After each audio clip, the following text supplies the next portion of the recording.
Biz ойлойбыз анда шандай кешелер утырсалар, алар бигерәк тә дөрес решение алып килерләр. Безгә аның кыйтылыгы күрмимен лично мин. Алар һәммәсе укыган кешеләр, һәммәсе беләләр бу эш кирәкле эш түгел башланганны. Без ойлойбыз, мин думаю да, что алар һәммәсе анда грамотныйлар, укыган кешеләр, алар дөрес иттереп эшләрләр.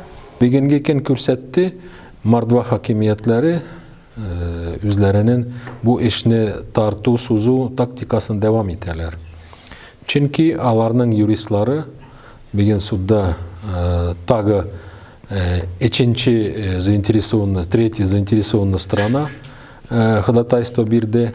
Безнең Мордовияның Мәгариф министрлыгын кертергә бу суд эшенә һәм дә хәзер яңа төзелгән мәдәният һәм милли сәясәт министрлыгын кертергә шундый ходатайство бирде.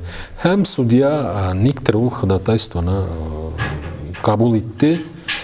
Һәм бу бүгенге судны 27 мартка күчерде.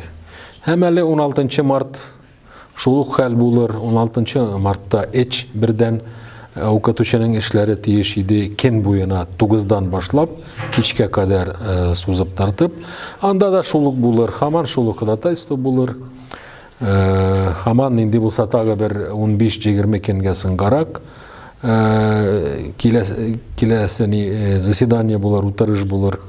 Вот ник бу эшне эшлиләр, ник сузалар, ник тарталар, белмибез. Позиция ответчиков такая, что да, они отменили эти решения, да, о запрете ношения платков, но они считают, что сама процедура, то есть была правильной. Да? И я предполагаю, конечно же, Министерство образования и культуры будут, конечно же, поддерживать ответчиков, и они здесь, участвуя в суде,